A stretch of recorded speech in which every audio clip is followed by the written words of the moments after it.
有的飞机呢明明不小，却要竭尽所能让自己看起来很小，但有的飞机明明很小了，却在竭尽所能把自己变大，让自己在雷达屏幕上就像是个巨人，至少也得像是 B-52那样的巨人。为什么呢？因为他们需要给 B-52打掩护嘛。ADM-20 鹌鹑是一枚看起来跟正常巡航导弹差不多的家伙，1960年代开始服役，被装在 B-52轰炸机的肚子里面，等到了敌区上空呢，先把它给扔下来。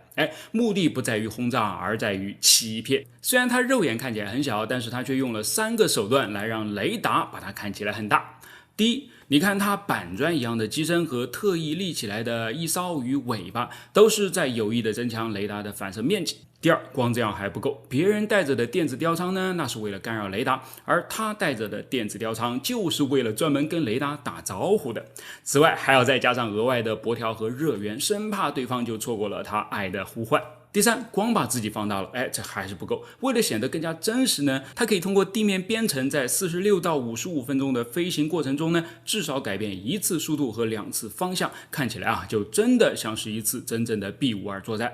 于是嘛，苏联人的防空火力呢，真的就被它吸引过去了，减少了真正的 B-52成为目标的机会。当然，这是在一开始随着对方雷达系统的升级，鹌鹑的有效性呢就越来越差了。在1972年的一次测试当中，23次出击就被认出来了21次，已经完全没有实用价值了，于是黯然落幕。二战中，不管是盟军还是德军，都往对方城市上空投下了数氢的炸弹。于是这就让我想到了一个问题：他们在投弹的时候到底要不要瞄准？又该如何瞄准呢？我是人生百科全书的火箭叔，今天我们就来聊一聊这个非常有趣的话题。先来回答第一点，要不要瞄准？肯定是要的呀，或者咱们可以这样说，肯定是想要瞄准的呀。谁家的炸弹都是花钱买的，当然希望把它投在性价比最高的目标上啦，比方说工厂、铁路和桥梁等等。那么第二个问题就来了，怎么瞄准？实际上，这才是真正困扰着空军最大的问题。在很长一段时间之内呢，由于缺少有效的瞄准镜，采用水平轰炸的高空轰炸机只能依靠投弹的密度来抵消精度，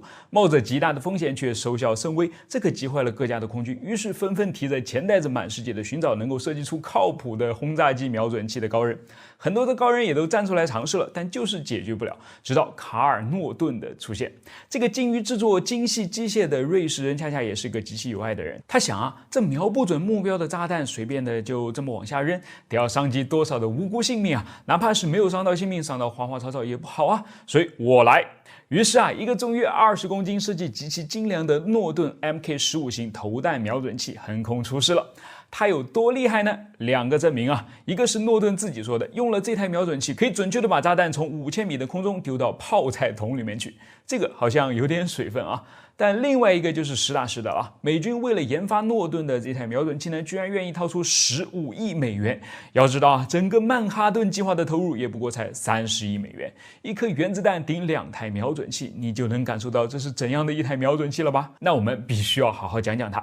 一套完整的诺顿瞄准器有2个主要的组成部分：稳定器和瞄准器。稳定器一方面利用陀螺仪来让自己始终保持水平状态，另一方面则通过与飞机的自动驾驶系统联合工作，修正左右转向所带来的偏角，从而让安装在它上面的瞄准器呢始终都能对准同一个方向。当投弹手需要瞄准目标的时候它会旋转位于瞄准器下方的反光镜，使十字中心正好与目标重合。由于飞机在前进，所以目标肯定是会跑掉的。为了把它始终锁定在中心呢，下面这个反光镜实际上是需要不停旋转的。当然它会自动旋转，投弹手所要做的就是把它调整到一个准确的旋转速度上。接下来就要做一些物理运算了假设需要轰炸的目标位于 A， 轰炸机的飞行高度是 h， 理想情况下丢下一颗炸弹，它会用根号 2h 除以 g 的时间落到地面。但空气是有阻力的，而每一种炸弹由于外形的不同所受到的阻力也是不相同的，所以不能这么算。还好空军之前已经做过实际的实验了，所以也就有了各种炸弹在不同高度落下来所需要花的时间的数据。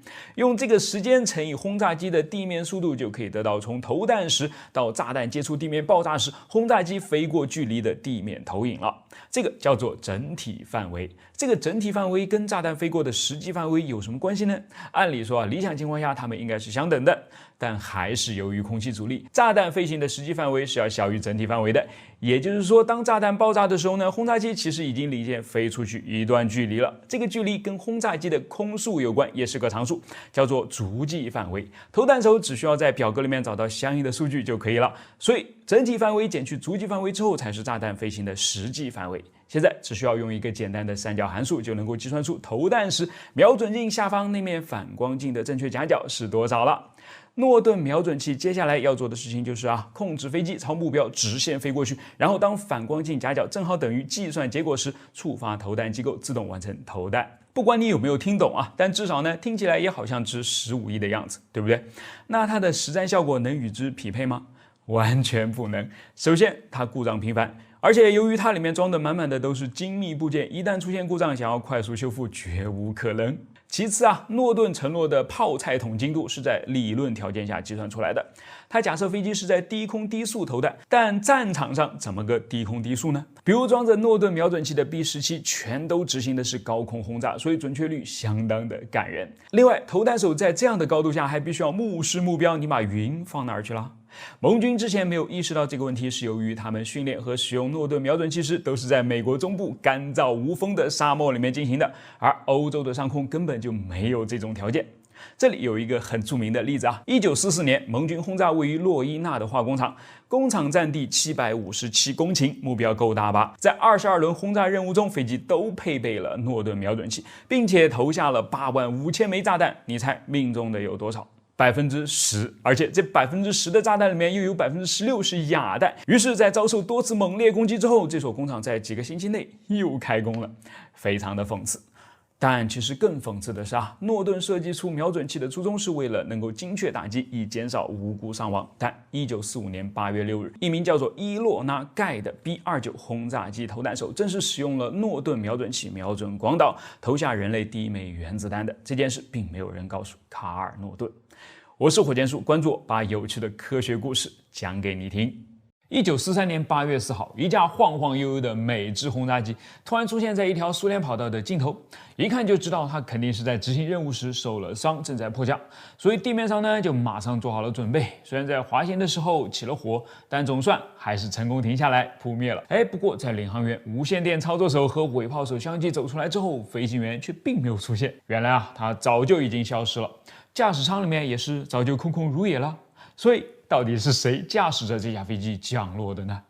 我是百科全书火箭叔，今天我们就来聊一聊这次不可能完成的任务。驾驶飞机降落的是坐在机尾炮塔里面的无线电操作员卡拉斯中士，也就是在飞机的这个位置。朝后面看呢，视野还不错，但完全就无法向前看嘛。所以坐在这里操作飞机就仿佛是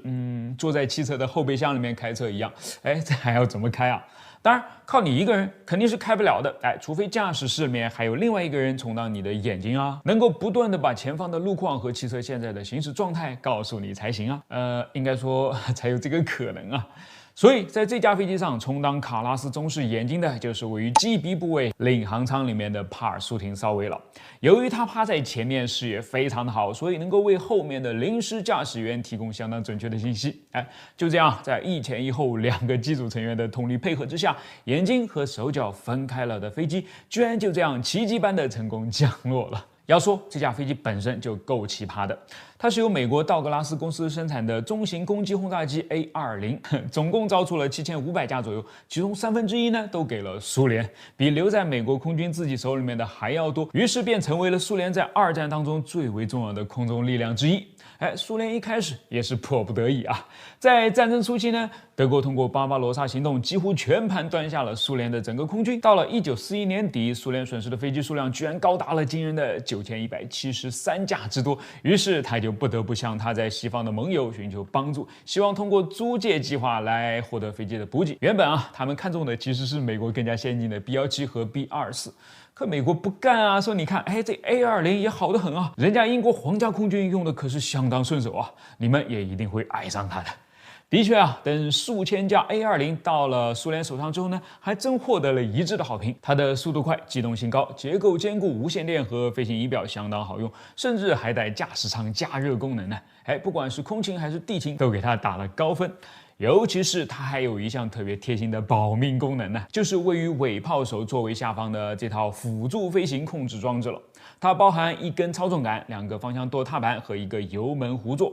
可以说该有的都有了，只不过是减配了而已。设置它的目的是为了拯救飞行员的。当飞机受损，机组不得不选择跳伞时呢，飞行员面临一个相当危险的窘境，因为操纵杆在他手上一旦松手跳出，失控的飞机很有可能会发生姿态的改变，容易使它撞在高耸的尾翼之上。为了避免这种状况呢 ，A-20 尾部机枪手需要用这根操纵杆稳定飞机，等到前面的2名成员，领航员和飞行员都完成跳伞之后呢，再从下方舱口来跳伞，这样所有人的风险都小了。也正是如此呢，就造成了 A-20 的跳伞顺序和其他飞机是不一样的嘛，飞行员是可以先跳的。但是也没有说你可以不管机上的几个同伴自己先跑啊。所以现在我们再来看看整个事件的经过吧。1943年的8月4号，苏联第16航空集团军呢接到命令，要求投入所有的力量对西侧的德国国防军进行攻击。于是3个轰炸机团便起飞了，他们都是从美国租借过来的 A-20，沿着德军撤退的公路开始扔炸弹去了。起初的任务呢还算顺利，但其中一架却在接近一个小镇目标时被地面的高炮给盯上了。在放了一轮礼花之后呢，一枚炮弹就在靠近驾驶舱的位置炸开了，当即就把飞行员波古丁少尉炸得头昏眼花。他自然是受了伤嘛。驾驶舱里面的机械装置呢也受到了极大的破坏，飞机开始下坠了。于是波古丁意识到此时他们必须要跳伞弃机了。在告知机组状况之后呢，他便不由分说的跳了下去。估计的确是被炸晕了因为他竟完全没有考虑过落在德战区之后的后果是什么。剩下的3名成员，其实应该只有2个才对啊。但苏联没有那么多受过无线电训练的机枪手，所以就把本该只由1人兼任的机枪手和无线电操作员的工作给分开了。在尾部的炮塔里面塞进去了2个人，他们领航员、无线电操作员和机枪手相对清醒了很多，就不愿意跳伞啊。可飞机失控了该怎么办呢？无线电操作员卡拉斯突然想到，就在自己身下不是还有一套操纵系统吗？一个大胆的想法冒了出来，他马上就联系了机鼻位置的领航员，问他你能不能看清飞机前方的状况？结果得到的答复是，我不仅看得清楚，还清楚的看到我们正在朝德国人头上飞过去呢，就差吼出来你就快点抓起来该死的备用操纵杆吧。于是一个充当眼睛，一个负责操纵， A-20 开始笨拙的稳定姿态，调整航向往回飞过去了。这中间呢当然还有点故事他们遭遇了2架德军的 FW-190 战斗机。德军一看这架落单的轰炸机是块肥肉于是马上追过去想要攻击它，结果却被顽强的机枪手给怼了回去。他在 FW-190 接近之前呢就猛烈开火，使德军的战斗机完全就找不到一个进攻的切入角度嘛，加之又快要进入到苏军的控制区了，所以便放弃了。自此呢他们就只面临最后一个威胁了，带着炸弹盲降。领航员帕尔舒廷呢，大概是最紧张的一个因为临时飞行员卡拉斯呢，实际上是无法准确掌握飞机距离地面的高度的，而机鼻的帕尔舒廷呢，不仅要反复告知他此时的飞行姿态，更是必须在这种情况下直面越来越近的地面不过幸运女神今天全程都是站在了他们一边虽然着陆时有着相当大的冲击，但是对于一次盲降来说还是相当不错了。最终他们都安全地回到了地面，同时呢当然也挂上了荣誉的勋章。现在你大概知道了战斗民族的高超飞行技术是怎么来的了吧？好了，这个呢就是今天的故事，我是火箭叔，关注我，把不一样的科学故事讲给你听。